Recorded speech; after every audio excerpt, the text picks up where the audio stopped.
to share something with you. That might put me in a very negative light, yeah. Relationships are not my forte. See if someone grabbed up my wife or something, completely different ballgame. I'll walk away from here, and this has been like a therapy session.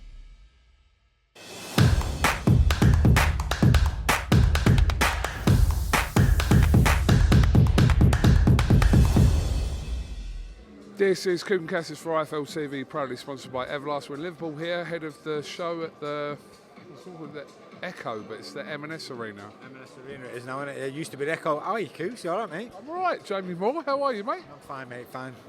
Oh, good. Let's start with Aki Piers, obviously back in action this weekend in Liverpool. Tough fight for him? It's not an easy fight, but I think if you go through his record, the vast majority of the opponents have never been easy. In terms, he's had a couple of your average journeymen, but the big thing was going back to when he turned over, when Steve Wood had a conversation with him. He's managing Akib, and I said we need to make sure we match him well in terms of giving him the right type of lessons, because we don't want him to go backwards. Because I was that impressed with him when he first came to the gym, and that's what we've done. He's had some really good lessons along the way, and I think this is another one of them. It's not an easy fight, but I think you take these type of fights now, and you're not answering questions when eventually you step up to title level and you're being asked stuff by good fighters what you've never been asked before. He's been asked a lot of the questions what he needs in the fights what he's been brought through. Is it difficult for you as a trainer to match Akib at the moment at this phase of his career?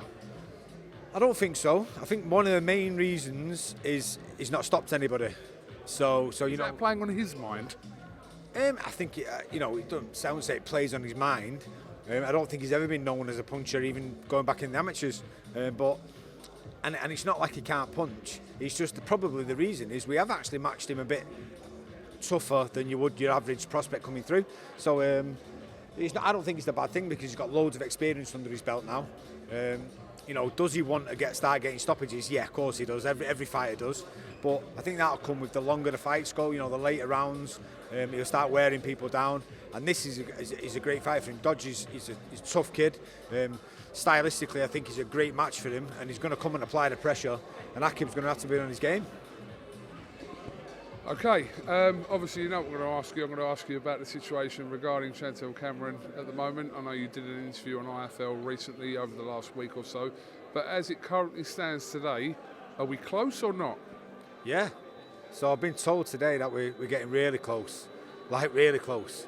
So excited close. I try not to get excited about stuff until you're to the point where you're sort of going, looks like it's going to happen, and I'm excited. So that means we're getting really close with it now. Yeah. I know you're not going to tell us too much, but judging by what you're saying, the conversations you're having up until right now, Wednesday at 5 o'clock, is all positive, and there is a good chance that we'll see Cameron and Taylor in the ring May 20th. A good chance, I'd say so. I think because the reasons I mentioned in the interview last time, it's been easy to do. I think both girls are not difficult to deal with in that sense. They both wanted it. It got put out there publicly, which makes it a bit easier for the fighter's point of view to get the fight made, because it puts a bit of pressure on Eddie to make the fight. And days later, what are we, 4 days down the line, we're at a point now where everyone's happy and the terms have sort of been agreed, and I reckon it shouldn't be that too long before the contract's signed. Jamie, from Chantel's perspective, I know.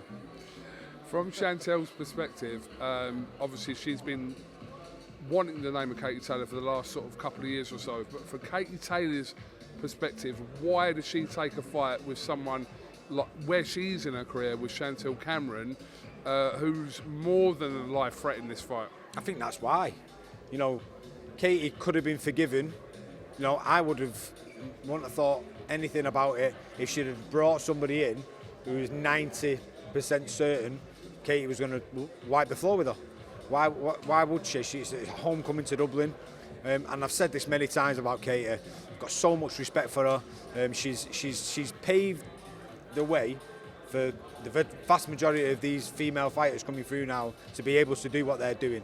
So, in many ways, we've got her to thank for being in this position. But I've always said it, Chantel Cameron, for me, is the best fighter on the planet, best female fighter on the planet.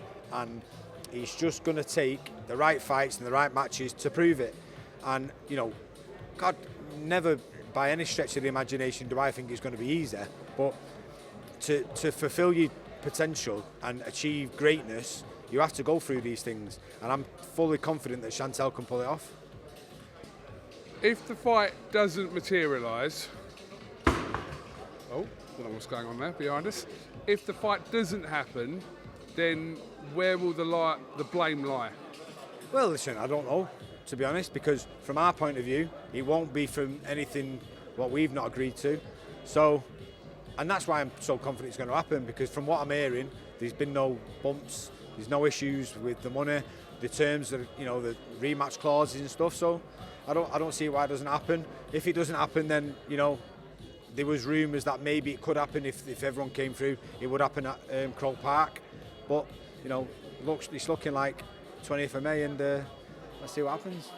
Last one on this, Jamie. So, as far as you're concerned, as a trainer, you're not kind of preparing Chantel Cameron for April the 1st anymore. Since the last couple of weeks, I'm assuming you're kind of moving her towards, training her towards that kind of date 6 weeks later. I mean, there was a little bit of an issue in terms of time-wise coming up to April the 1st anyway, and there was no contract signed, and we'd been in conversation, but it was getting a little bit late in the day. We was within that touching distance where we was going to go, well, listen, we need to make a decision now. Is she going to be boxing on this show or not? And then these talks came up. So everything happens for a reason. The stars aligned. Well, look, I'm assuming whatever's going on is going to be kind of resolved over the next week or so, because May 20th isn't that far away. We're in kind of a third of the way through March at the moment, so it's not that far away, and I'm assuming that all parties want to know what's going on ASAP. Yeah, what is it? It's like 9 weeks or something. So it's not the end of the world if it goes on for another week or so. But Chantel was sort of halfway through a training camp for the 1st of April, if and when that was going to happen. So yeah, she's not a million miles away. It's just about taking a foot off the gas if it happens, and we'll start sort of easing our way back into a new training camp. We shall see what happens. Just the last question, kind of unrelated to you, but did you watch Conor Benn's interview with Piers Morgan the other day, Jamie? I've not watched it. I've seen some of the comments about it, but I haven't watched it, so probably be unfair for me to comment on it. So, but I am interested to watch it, because the vast majority of the reaction, what I've seen, is that he's not done himself any favours, because no one's any clearer from doing the interview with Piers Morgan. So I don't know what that means, but I'll watch it back and I'll see. Listen, opinions are like arseholes, aren't they? Everyone's got one, but I don't suppose it makes Conor Benn feel any better if people are saying that. One thing I did see was Carl Froch say, we're not any clearer. And to be honest, if I'm gonna be truthful, I actually believe him, but I don't know how he's going to prove that he's innocent, which is probably a fair comment. You can have faith in someone and believe him, but until the actual proof is there, you're never going to gain anyone's confidence in that, are you? So, and I think I said this ages ago when it first came out. I don't want him to be guilty. I love Conor Benn. I loved his dad, a massive fan of his style. So it fucking broke my heart in a way when all the news came out. So I want him to give us the evidence to prove his innocence. I really do. But from thinking about it logically, I just don't understand how that's going to come about. And I'm really pushing and wanting for him to do it. I mean, look, in the eyes of the public, they've already kind of like hung him in a sense of the word, but is it fair that people kind of come to their conclusions without, we only know what we've been told from what's gone out in the media regarding the subject, whether Eddie Hearn talks about it or not? I think the reason why people have sort of drew a line under it from that point of view is because of the type of testing it was, because it's so stringent, and because there was 2 failed tests. It wasn't the B sample, it was 2 separate tests. It's sort of conclusive, and unless so under that rule, it doesn't matter why the substance is in your system. You're responsible for what's in your body, so by that rule, you're guilty anyway. So I understand Conor saying, listen, I'm innocent here because ABC reasons, that's why it was in my system. The fact of the matter is, he's still got to serve some sort of punishment, because it doesn't matter why it's there. That's not So I understand he can explain his thing, and he could be innocent in it, but I just can't. For one, I can't see how he's going to explain that, and two, it doesn't really matter anyway because he has to take the punishment. So if someone goes to Sports Direct and buys a supplement and takes it, and then fails the drug test 2 weeks after, you don't go, well, it's not my fault because I bought it from Sports Direct and I didn't know what was in it. You're still guilty because something was in your system, which is a banned substance. So it is a tough one, and God, honestly, I want him so badly to prove everyone who doubts him, because I'll be honest with you, I do doubt it because I don't see how you can fail 2 VADA tests, and I so badly want him to prove us wrong. Just the last one on this, do you think, regardless of kind of what the ultimate conclusion is on this situation, that it will kind of change VADA, the board, etc., and people about how drug testing kind of moves forward in general? Do you think it will change that? There's been that much talk and controversy about it. It's got to. I read something the other day and I thought, this is a valid point. What's the point in asking for VADA testing because you know it's the strictest form of testing and the most accurate, and then disputing it when the results come? It literally defeats the object. You can't ask for something because you know it's the best and then dispute its authenticity. Do you understand what I mean? So it's difficult, and stuff like that. If there's the most accurate testing facility available at the highest level, it should be every fight should undertake that drug testing, because people's lives are on the line at the end of the day.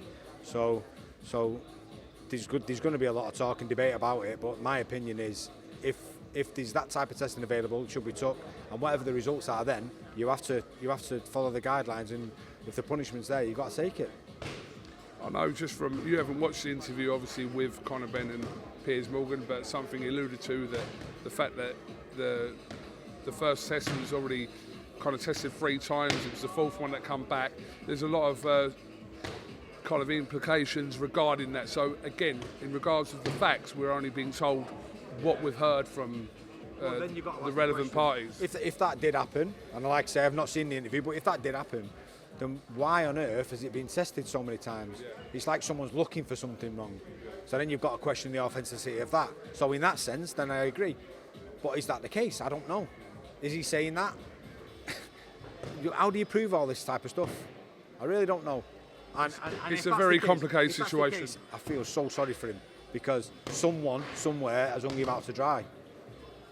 Well, this was something in a statement, what I was just referring to, a statement that Conor Benn put out, which was about 7 or 8 kind of posts long, shall we say, regarding that, what I've just said to you. So, I mean, look, like I said, the situation is very complicated, but I think for the sake of the sport, for the sake of Conor Benn's career as well, just it needs to be, whatever's going on needs a conclusion as quick as possible. And so regardless of whether he's guilty or not, for the future of our sport and for the safety of the athletes, there has to be consequences around this, because if there's not, it just gives the green light for other people to cheat and then go, it doesn't matter if there's something in my system, because I'll find a way to give them a reason to say I'm innocent. Something's got to be done, and Conor has to understand the rules are, if you fail a drug test, then you've got to take the consequences. He's right though if he's saying that he's been tested 4 times when the first 3 times he was clear. So why? So God, it's such a complex issue, isn't it?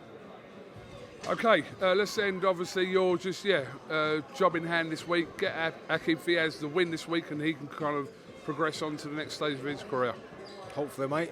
Get this job done on Saturday, and then we can try and get Chantel over the line, and hopefully Jack v Prograde as well. Oh, hello. Thank you very much, Jamie Moore, and we'll catch up with you again soon. Nice one, mate. Cheers.